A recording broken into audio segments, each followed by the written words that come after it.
Halo semuanya, halo sahabat YouTube. Selamat datang kembali di channel Owner Indonesia. Kita berada di Pelabuhan Sunda Kelapa. Di depan kita itu terparkir kapal-kapal pinisi yang siap berlayar. Kemudian ada kanal ya di sisi kanan kita ini, dan ada jalan akses Pelabuhan Sunda Kelapa yang dipisahkan oleh tanggul beton dan tanggul buatan di atasnya yang dibungkus dengan material isi tanah. Kalau kita perhatikan antara air laut yang ada di sini dengan akses jalan Pelabuhan Sunda Kelapa, air laut lebih tinggi dari jalan.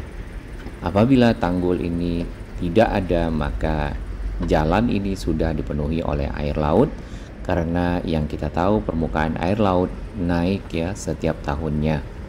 Dan Sunda Kelapa beserta Muara Baru merupakan daerah yang terdampak dari naiknya air laut, sehingga jalan dan akses dapat tenggelam, termasuk hunian. Kita rehat sejenak.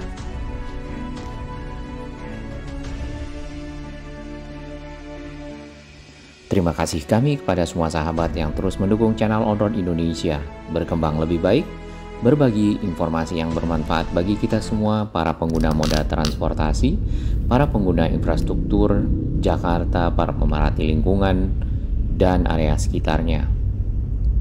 Kita dari arah Jalan Gedong Panjang menuju ke Jalan Kerapu, Pelabuhan Sunda Kelapa di Jalan Lodan.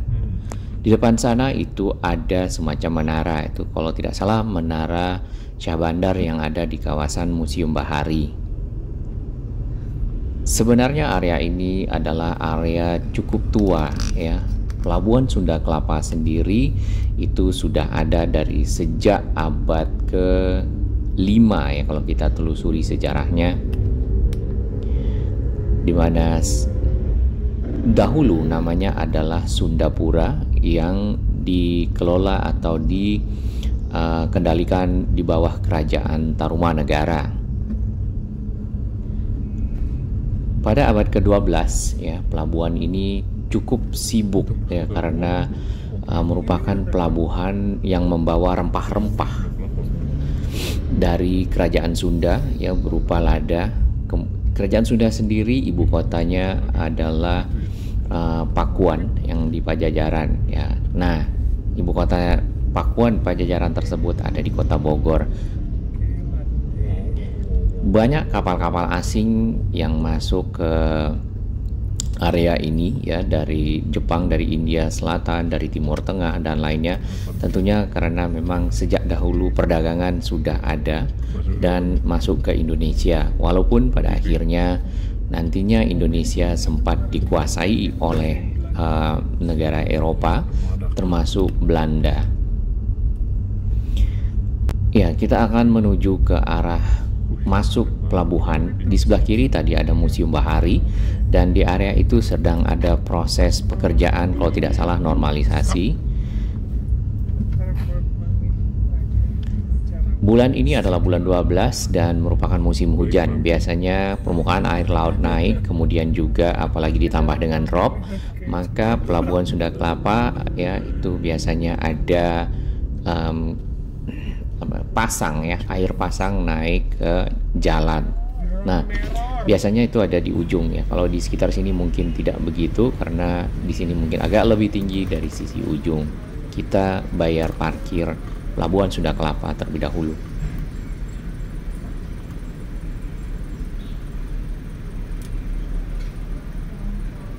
Oke, agak lama ya. Jadi sistem pembayaran ini menggunakan e-money. Sudah cukup bagus, jadi tidak ditarik uang tunai, tinggal di tapping.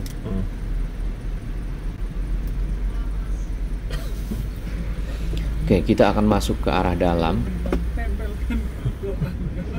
Tampak di sini ada tanggul-tanggul tambahan yang dibuat dari isinya tanah tadi ya, kalau kita lihat. Kemudian terdapat tangga-tangga yang dipergunakan untuk naik ke tanggul karena menjadi akses menuju ke kapal. Kapal-kapal yang ada di sini ya, kapal-kapal kayu yang cukup besar dengan mungkin ratusan atau ribuan ton ya, yang membawa barang-barang atau logistik antar pulau. Pelabuhan ini dikelola oleh Pelindo atau Pelabuhan Indonesia 2. Tampak di kiri kita ini adalah trailer panjang yang membawa material. Kita tidak tahu isinya, tapi ini adalah barang-barang logistik yang akan didistribusikan antar daerah, antar pulau lebih tepatnya, menggunakan kapal. Tanggul berupa bungkusan ya, bungkusan buatan ini dari tanah itu sudah banyak yang rusak nampaknya pembungkusnya. Kita tidak tahu bahan pembungkus dari tanggul tersebut ya. Tanggul betonnya masih ada di sisi bawah, kemudian sedangkan tanggul buatannya ini sudah mulai pecah-pecah ya, dan sudah mulai sobek sehingga tanahnya berjatuhan. Perlu mungkin perhatian untuk pembuatan tanggul yang lebih tinggi permanen untuk area ini.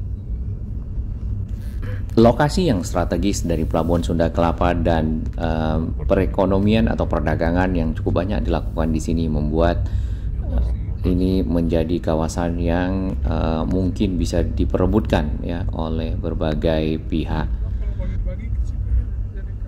Pada tahun 1527, 22 Juni, Pelabuhan Sunda Kelapa direbut oleh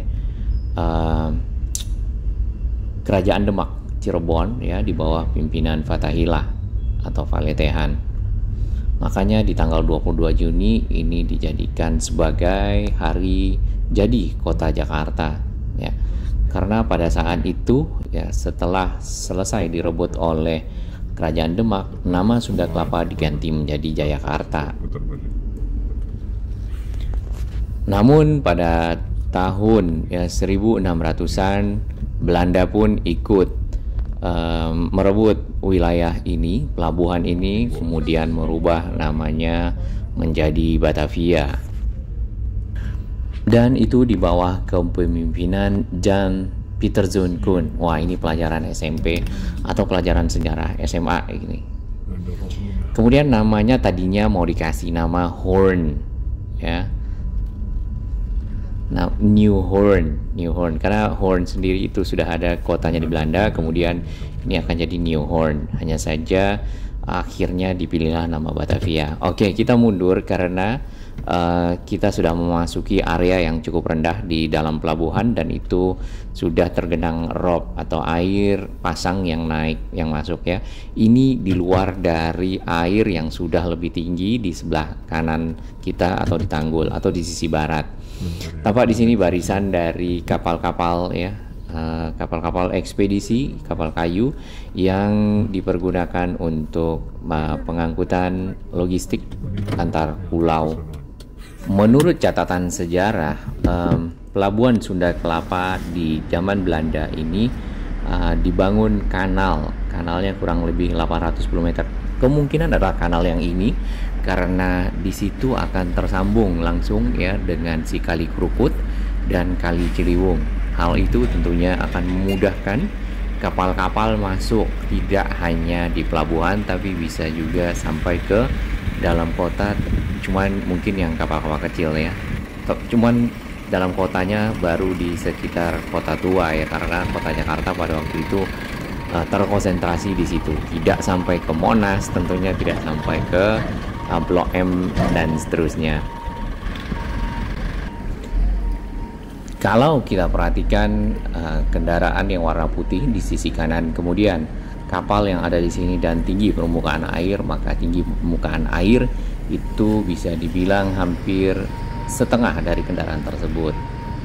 Tampak juga kontainer-kontainer yang ada di sekitar situ ya, disusun rapi, kemudian nantinya akan diangkat ya ataupun dibawa oleh si kapal menuju ke pulau-pulau lain. Tampak di sini lapisan-lapisan pembungkus dari Material-material tanah dan lainnya yang dipergunakan sebagai tambahan dari tanggul sudah mulai pecah-pecah. Contohnya yang sini ya, ini tanah coklat ya yang dipergunakan. Barisan kapal-kapal ekspedisi yang ada di sini apabila di sore hari itu menjadi satu pemandangan yang cukup bagus, mengingatkan kita kepada sejarah dari Pelabuhan Sunda Kelapa itu sendiri. Beginilah aktivitas setiap hari yang ada di sekitar sini, dan itu cukup banyak ya terkait dengan pengiriman barang dan ekspedisi. Bisa dibayangkan bila pelabuhan ini tenggelam ya dan tidak dapat dipergunakan, tentunya dibutuhkan pelabuhan lain ya yang bisa memadai. Masuknya Jepang ke Indonesia lewat pelabuhan Sunda Kelapa atau pelabuhan sini ya, maka Batavia diubah namanya menjadi Jakarta.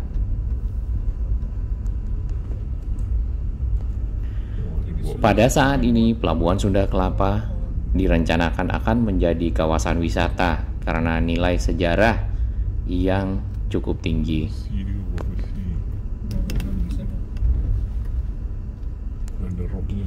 Pelabuhan Sunda Kelapa adalah salah satu pelabuhan yang dikelola oleh PT Pelindo II yang memang tidak disertifikasi oleh International Ship and Port Security karena memang sifat layanan jasa yang ada di pelabuhan ini adalah hanya untuk kapal antar pulau. Luas dari pelabuhan Sunda Kelapa 760 hektar dengan luas perairan di 16.000 hektar.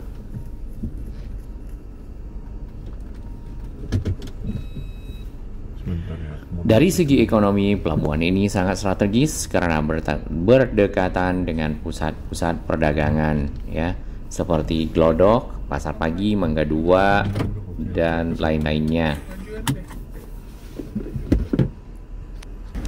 Barang-barang yang diangkut di pelabuhan ini biasanya adalah barang-barang kelontong, sembako, tekstil, tadi kita lihat juga besi dan lainnya. Ya, dan itu hanya diantarkan antar pulau ya, Pulau Jawa, kemudian Kalimantan, Sulawesi, dan Sumatera, dan seterusnya. Oke, kita parkir lagi di sini di sekitar kapal-kapal kayu ya. Di sini sudah benar-benar pecah ya ininya. Bungkusnya sobek, kemudian tanahnya juga lungsur ke dalam air.